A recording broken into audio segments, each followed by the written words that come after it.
les sentiers du bonheur.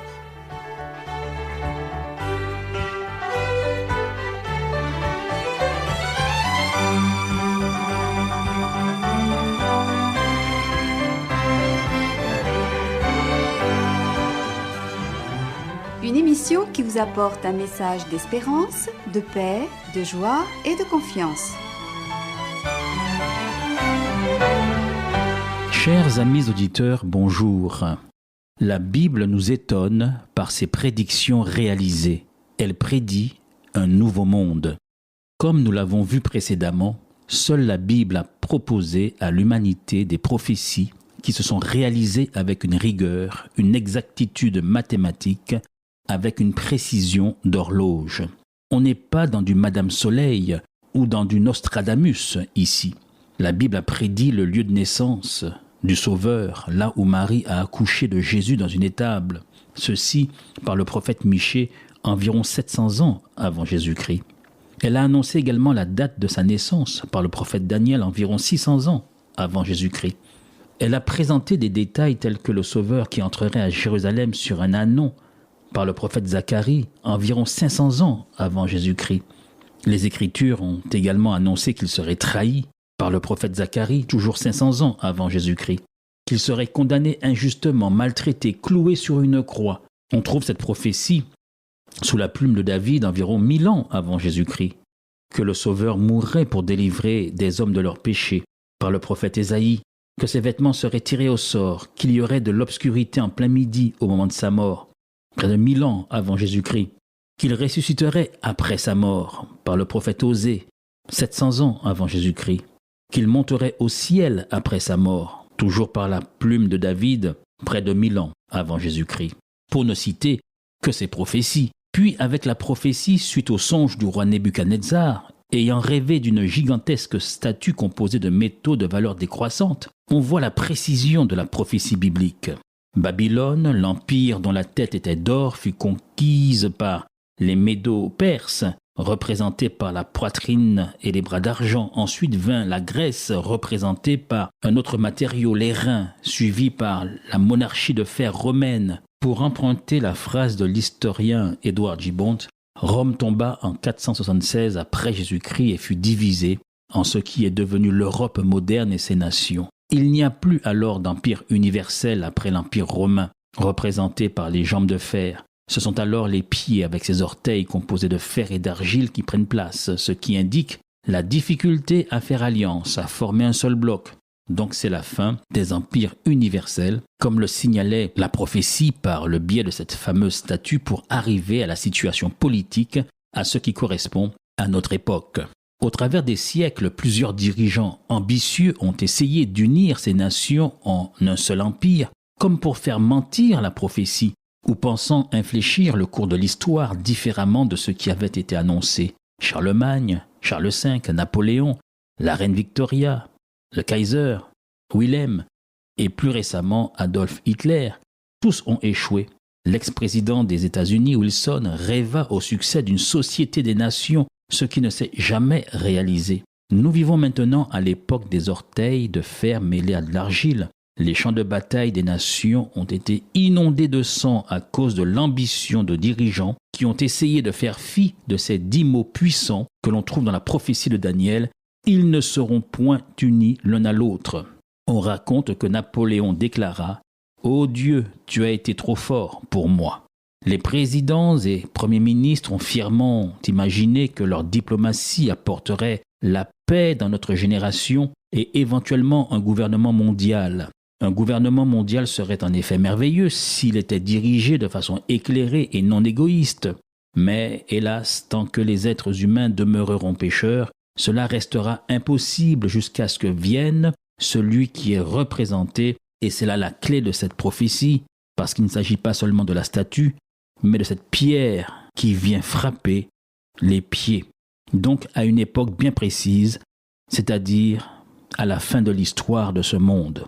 Car la prophétie s'achève après nous avoir fait savoir qu'il n'y aura plus d'unité organique des États malgré leurs vains efforts.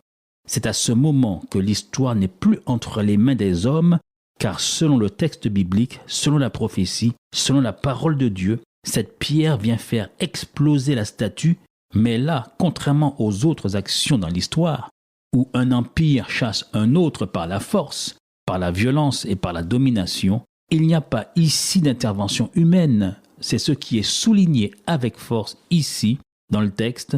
C'est la fin de l'histoire menée par les hommes pour laisser la place à un autre règne tout à fait différent. Quand nous lisons dans le livre de Daniel, au chapitre 2 et au verset 34, il est dit « Tu regardais, lorsqu'une pierre se détacha sans le secours d'aucune main, frappa les pieds de fer et d'argile de la statue et les mit en pièces. Alors le fer, l'argile, l'airain, l'argent et l'or furent brisés ensemble et devinrent comme la balle qui s'échappe du nerf en été. Le vent les emporta et nulle trace n'en fut retrouvée. Mais la pierre qui avait frappé la statue devint une grande montagne et remplit toute la terre. » Et toujours dans le livre de Daniel, il nous est dit, dans le temps de ces rois, « Le Dieu des cieux suscitera un royaume qui ne sera jamais détruit et qui ne passera point sous la domination d'un autre peuple. Il brisera et anéantira tous ces royaumes-là et lui-même subsistera éternellement. » Et le prophète Daniel de conclure, « C'est ce qu'indique la pierre que tu as vue se détacher de la montagne sans le secours d'aucune main, et qui a brisé le fer, l'airain, l'argile, l'argent et l'or. Le grand Dieu a fait connaître au roi ce qui doit arriver après cela. Le songe est véritable et son explication est certaine. » Fin de citation.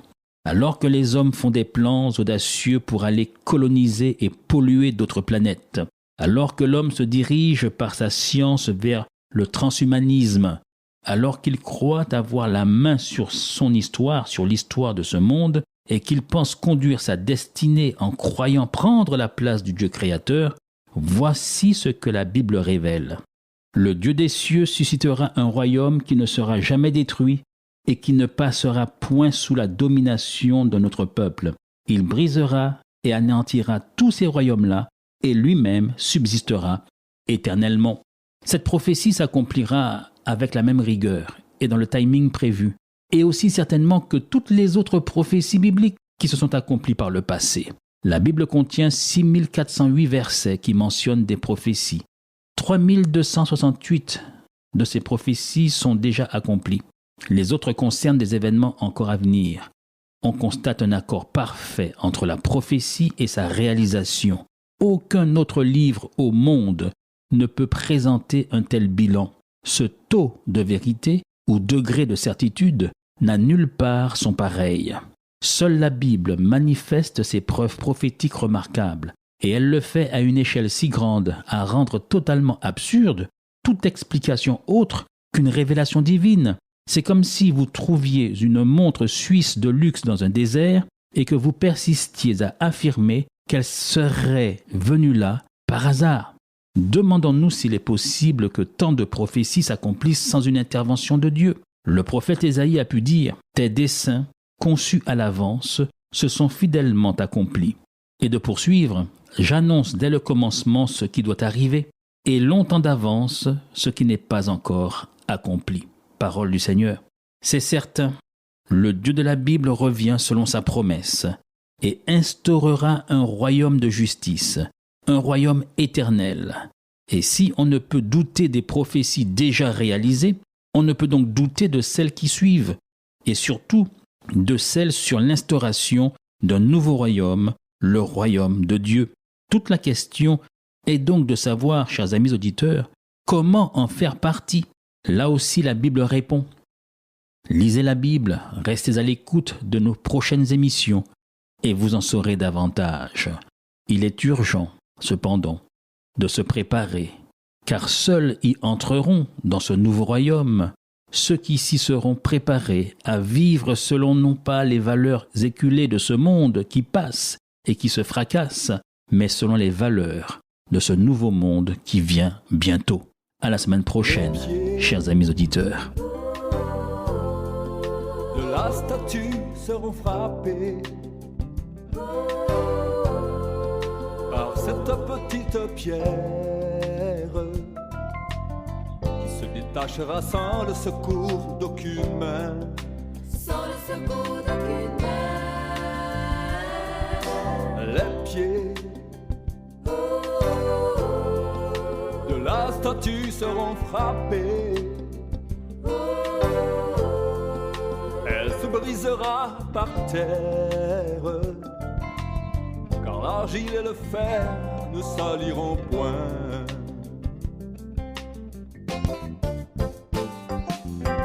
Les pieds de la statue seront frappés par cette petite pierre qui se détachera sans le secours d'aucune main. Sans le secours d'aucune main. Jamais l'union de ces rois ne se fera.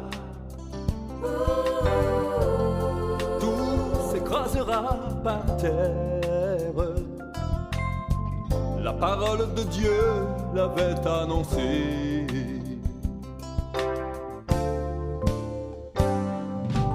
Le Dieu des cieux suscitera un royaume qui ne sera jamais détruit. Ce sera lui et celui d'aucun homme qui durera éternellement. Ah oui, qui durera éternellement. Le Christ revient pour le jugement. Ah oui, il régnera éternellement. Bientôt, nous verrons le Seigneur. Bientôt, nous verrons le Sauveur. Bientôt, nous verrons le Seigneur. Bientôt, nous verrons le Sauveur. Bientôt,